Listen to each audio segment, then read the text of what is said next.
On Red Wings, your daily podcast on the Detroit Red Wings. Part of the Locked On Podcast Network, your team every day.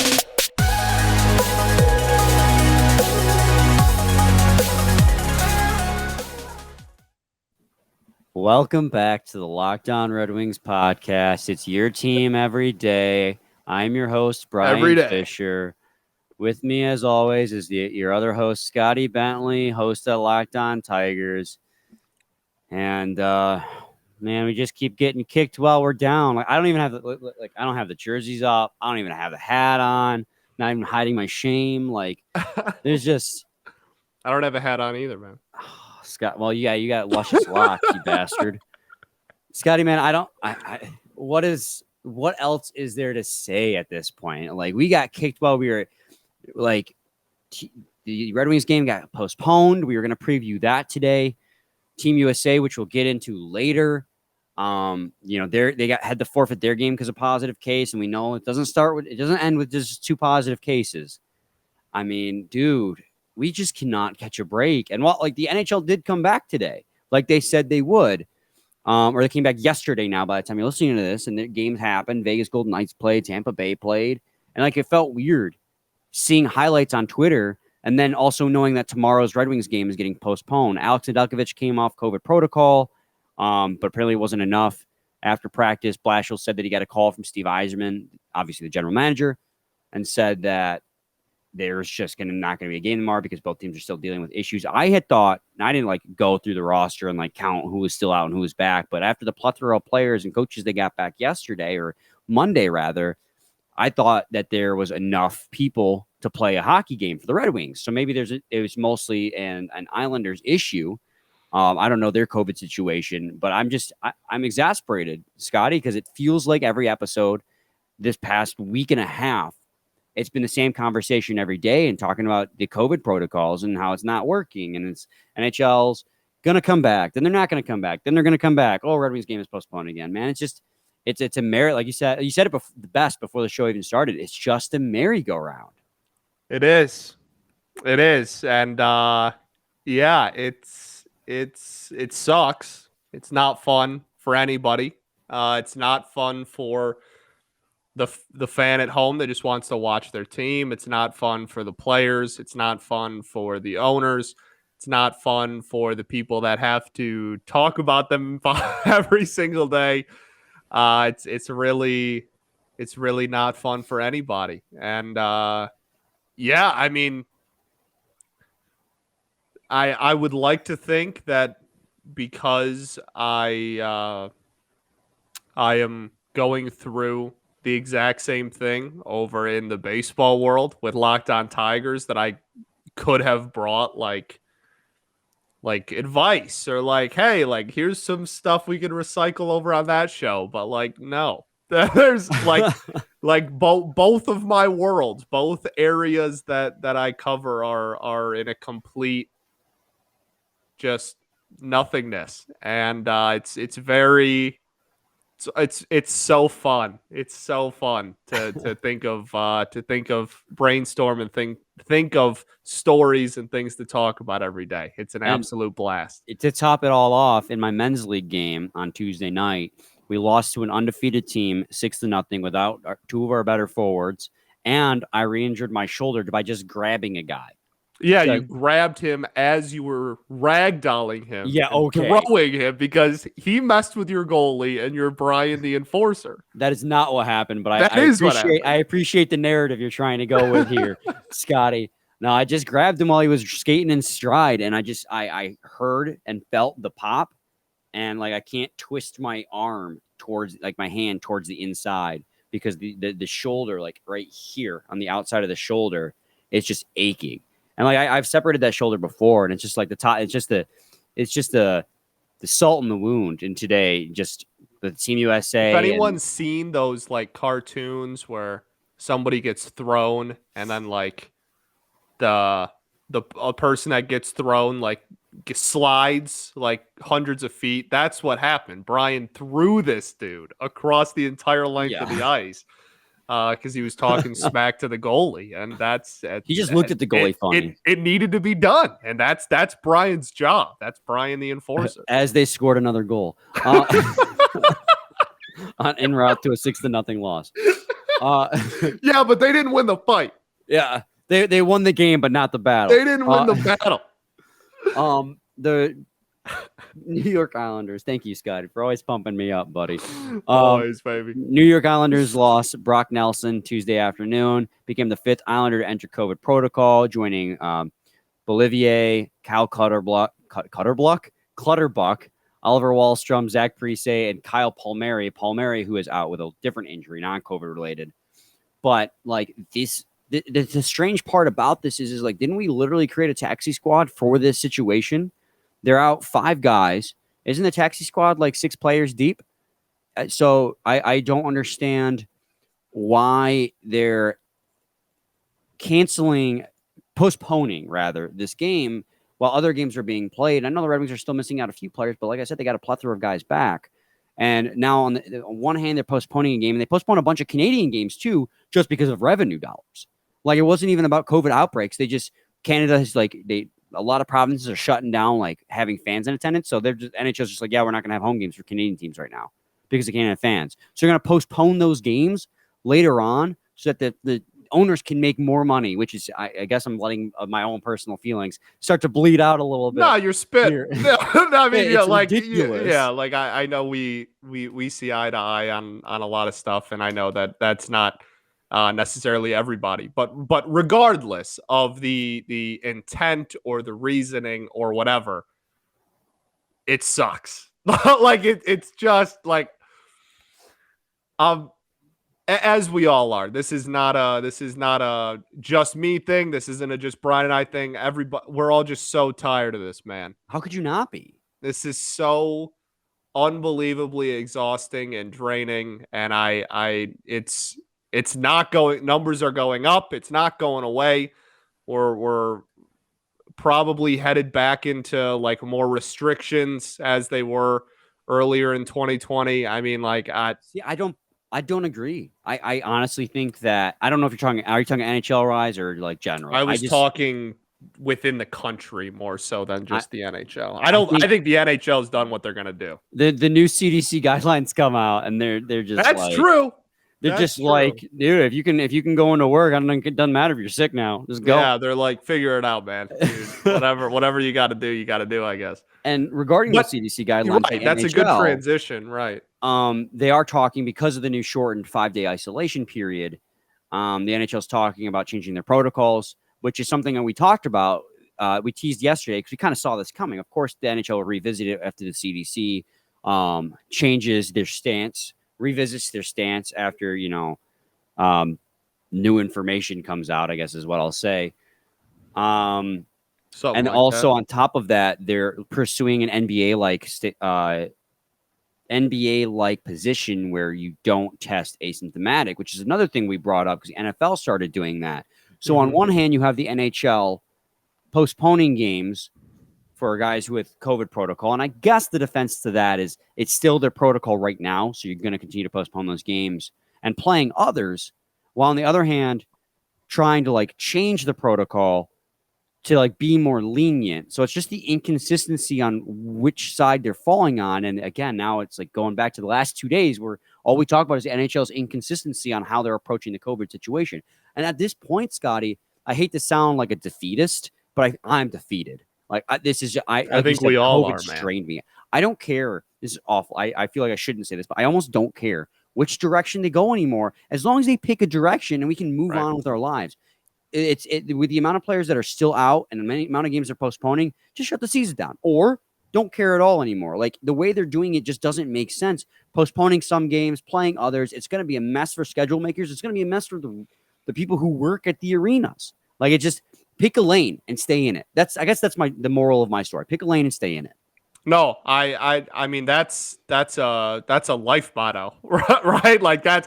It's ridiculous to try to do this on the fly. It's almost like they're trying to do we're going to try and implement as little things as possible that still, I don't even know how to word what I'm trying to think. Like we are going to take as we're going to implement as just enough to make what we believe is everyone happy as far as like the general public's view of our league. You know what I mean? Like we're gonna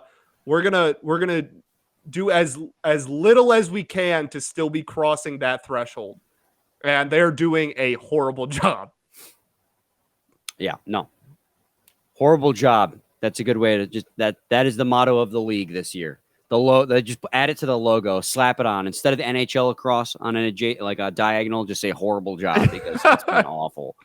But it's not awful is Built Bar. What a transition. I'm a pro. It's the new year, so that means New Year's resolutions. If yours is about getting fit or eating healthier, make sure you include Built Bar in your plan. Built Bar is the protein bar that tastes like a candy bar, maybe, honestly, even better than that candy bar. Built Bar makes it easier to stick to your resolution because it tastes so good you'll want to eat it. Unlike other protein bars that can be chalky or waxy or taste like a chemical spill. Wow. You want to eat healthy, but it gets so boring.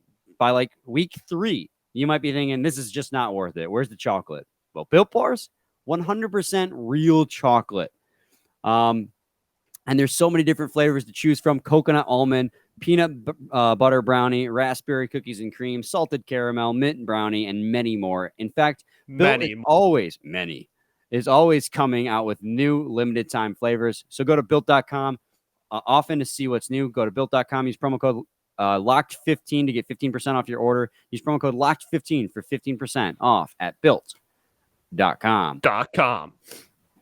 Mug. Ugly mug. Check the YouTube page if you guys want to see what we're talking about. Just reel them in. All right, guys. Man, this is an episode, Scotty. This is an episode. Oh, it is. We're so down and out with the COVID. Everyone's situation. so tired of this, man. We can't even get away with it with World Juniors because Team USA, they had to forfeit their game on Tuesday against Switzerland, and man, does that have some implications for the rest of the tournament for them.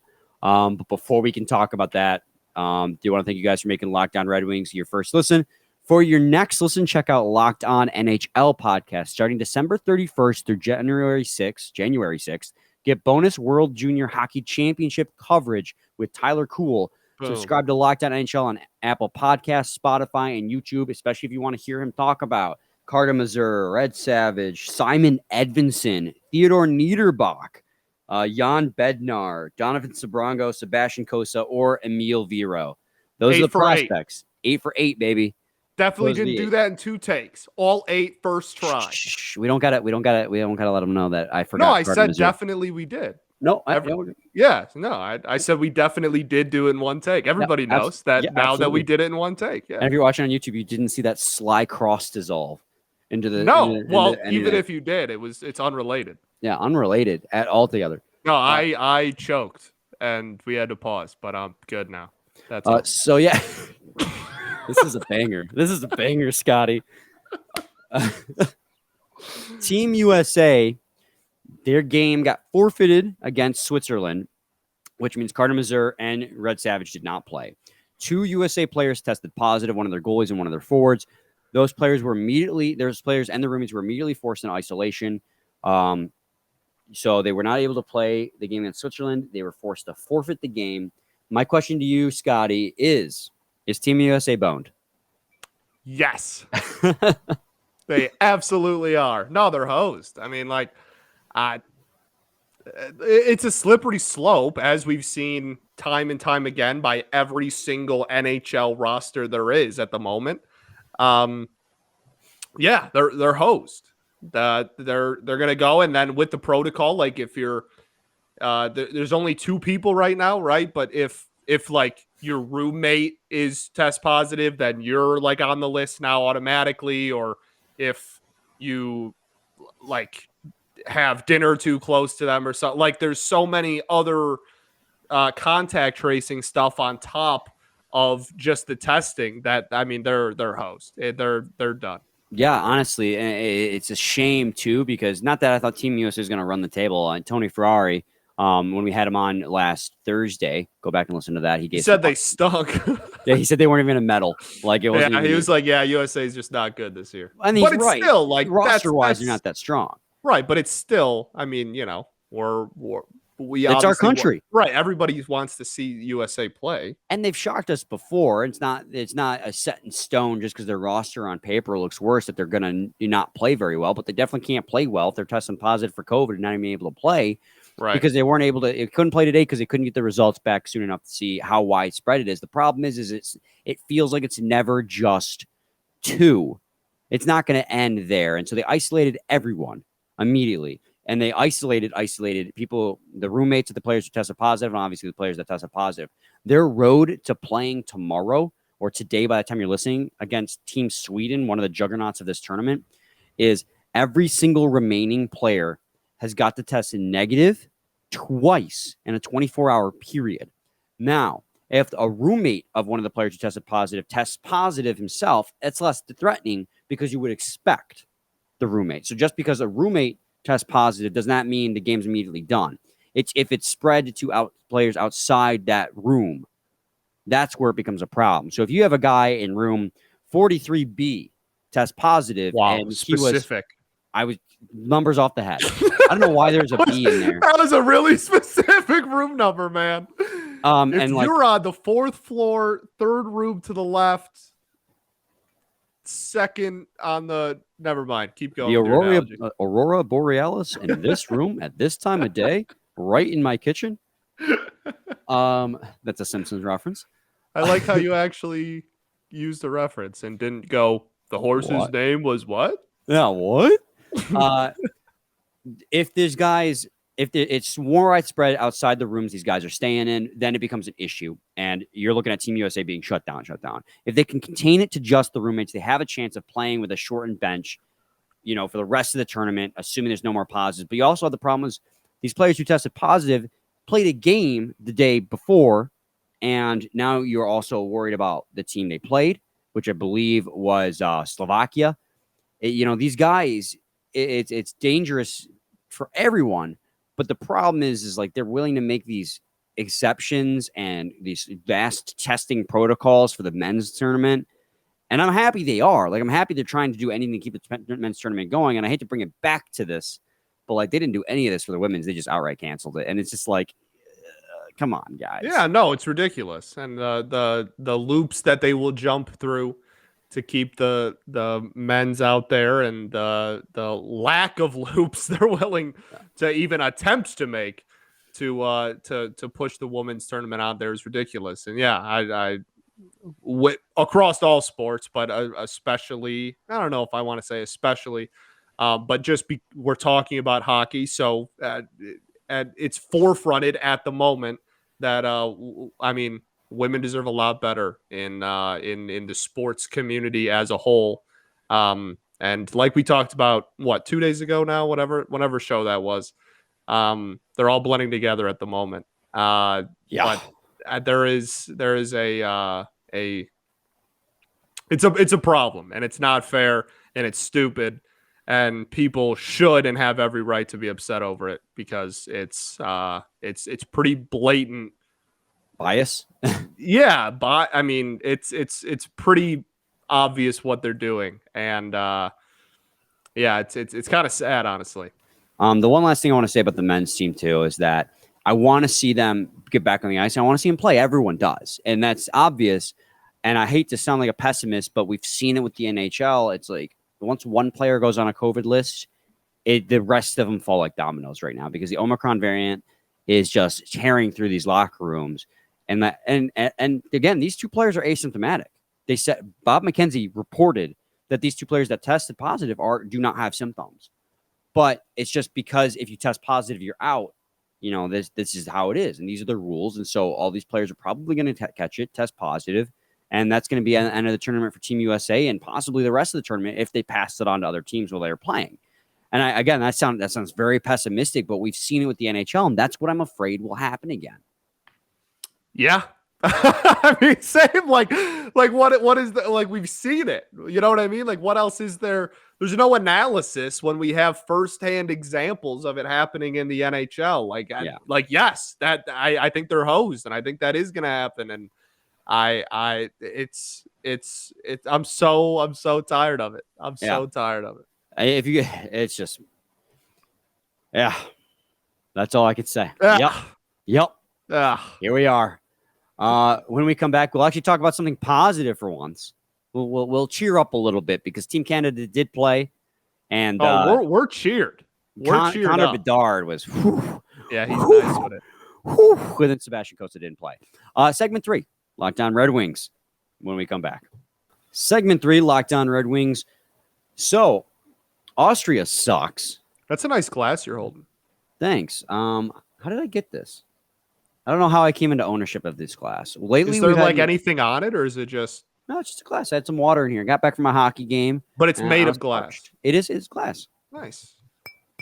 Oh, okay. There's the proof. It's real. It's real glass, man. It's real glass. It's real glass. Lately, we've had an explosion of just like glassware in our house, and I don't know where any of it comes from. Like my roommates just come home with more and more glassware. And before when we moved in, we had like 5 plastic cups and 3 glass cups. And we literally have 1,000 glass cups now, and I have no idea where they keep coming from. But sick. I'm all for it. Like you ever stolen like beer mug from a really nice beer mug from a bar? I have not. I don't get out. Me neither. Yeah.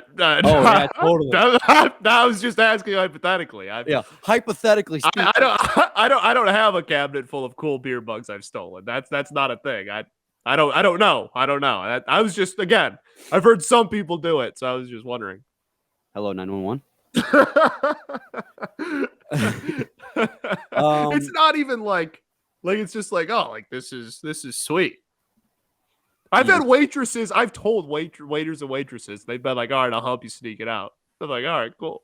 I stole hand sanitizer once from a restaurant. That is the most responsible theft I think I've ever heard in my life. And they just like, it was a restaurant. They had little hand sanitizers every table. I'm like, I need this for my car. I'm taking this. Was it post March 2020? Yeah, it was like a couple months ago. Yeah, that's the most responsible burglary I think of all time. I'm comfortable saying of all time. Oh, Team Canada, Scotty. Team Canada. Connor Bedard is amazing, and Team Austria is not good. Connor Bedard, who is going to be part of the 2023 draft class. He's 16 years old playing in the WHL, which can have 20-year-olds playing on it. So he's playing with guys up to 4 years older with him in WHL. He's got 24 points in 24 games played. He's a point per game in the Western Hockey League, playing with guys who are up to 4 years older than him. He goes to Team Canada. He scores 4 goals against Team Austria, a natural hat trick.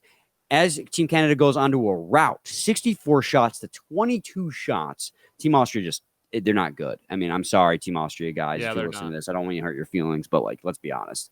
I mean, Team Canada.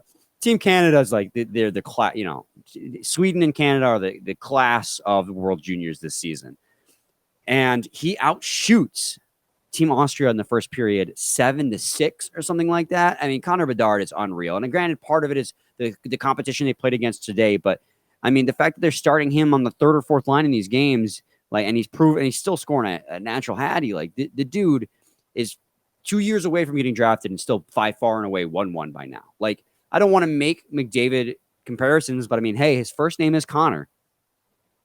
His first name is Connor. No, I would never compare another man to Connor McDavid.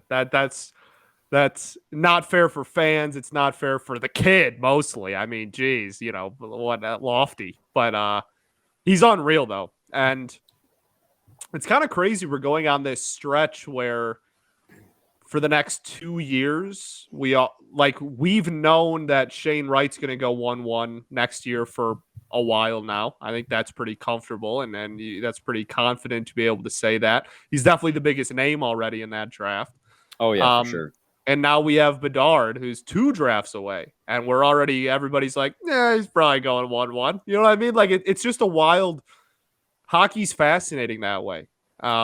It's not.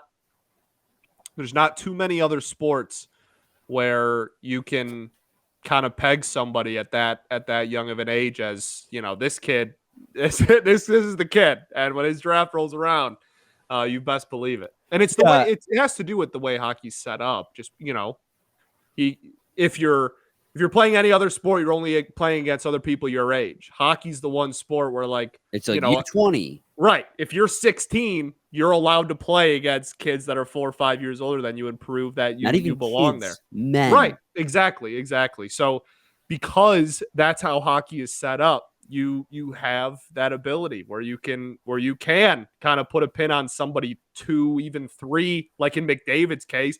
Everybody knew he was going 1-1 when he was like 14. Like, you know what I mean? Like it's crazy and it's awesome because of it. And I don't want to make these comparisons. I'm making a comparison just strictly on like the 2 great draft classes in a row, not trying to say that either Shane Wright or Bedard are going to be McDavid and Matthews, but just the fact that back-to-back years we had McDavid followed by Austin Matthews. Austin Matthews, not quite as he's not on the same level as Connor McDavid, but like in his own right is an elite talent in the NHL. I mean, leading the league in scoring right now. From a goal scoring capabilities, Connor McDavid is just like in a lit tier all his own. Yeah, Connor McDavid's Connor McDavid. Yeah. Matthews is still one of the best highest talented players in the NHL, top 5 for sure. And you're looking at this year we got Shane Wright, and next year we got Connor Bedard. Like when was the last time? We know when the last time was it, but like it seems fortunate that NHL teams know so far ahead of the time what their number 1 draft pick's going to be, and they could just tank so early. Like these players are fantastic these days. Right. And it makes it interesting that right before this back-to-back, like everybody kind of knows who's going at the top well in advance, these 2 drafts coming up is when they changed the like draft lottery rules, right? Mm-hmm. Like the timing of all that is rather interesting. Right after the Wings got hosed. They saw the Wings got hosed. Now, it worked out for the Wings' favor. Like Lafreniere's not doing anything with the Rangers. Meanwhile, Lucas Raymond's, one of the favorites for Calder. But yeah, I'm all right. It ended up working out in our favor. We still got hosed in the draft lottery. But I mean, it's just an unreal talent, and he's only going to get better from here. I mean, this is what he looks like when he's playing against guys his own age. Like right. And he's still a point per game playing against in a league that could have up to each. WHL's got a weird rule where each team can only have 3 20-year-olds on their team. But like he's still playing against teams that have up to guys 4 years older than him right now. He's still a point per game. Like he's going to be an unreal talent. Sebastian Cossa did not play though. He was scratched, not even like rostered. Like he was just scratched from the game again. The first game he got scratched, we kind of claimed like knee-jerk reaction to the exhibition game. But now 2 games in a row, I'm starting to get a little worried. Yeah, I think most people are. That's not great, right? I mean, that's definitely not what you want to see. And the optimist in me is you're telling These me, days. brother. Is saying like, oh, like Team Canada's just stupid. They don't know what they're doing. Stupid. They're dumb. They don't know how to run a team, whatever. And then the pessimist / realist in me is like, maybe he just hasn't looked very good. And it's a battle in between the ears here. And like obviously he's in his year +1 draft year, and he's actually having a really solid year with the Edmonton. We have time. This is definitely not the sky is falling reaction. We're not calling bust yet, but it is a little bit concerning that a guy who was the first goalie taken in the draft last season isn't even playing for Team Canada.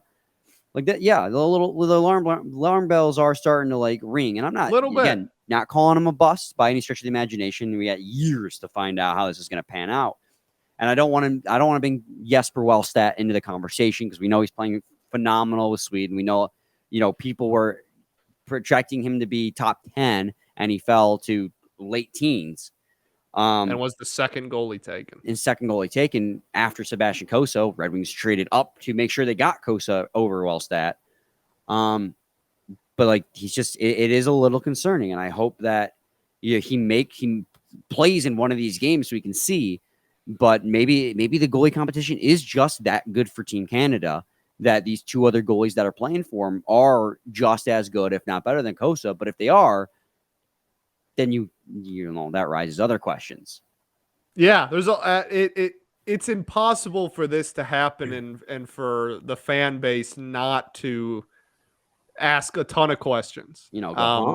Right. But at the end of the day, he's still incredibly young. He's still got a long way to go to get to the league.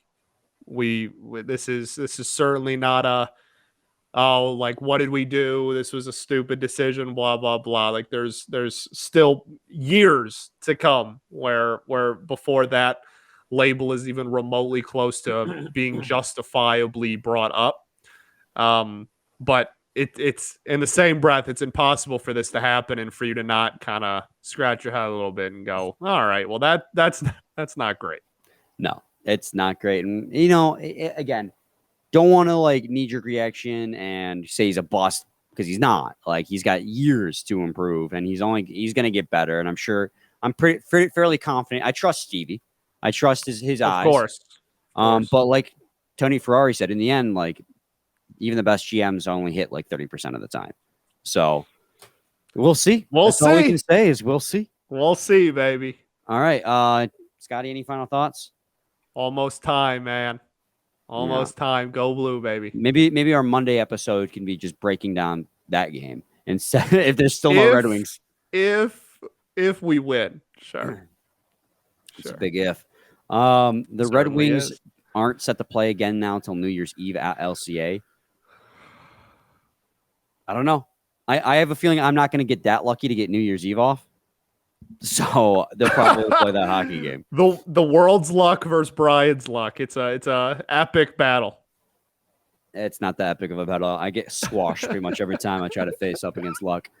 Thanks for making Locked On Red Wings your first listen every day. Now I'll make your second listen Locked On Bets, your daily one-stop shop for all your gambling needs. Locked On Bets, hosted by your boy Q, with expert analysis and insight from Lee Sterling. It's free and available on all platforms. I want to thank you guys for being here, sticking with us on this riveting episode.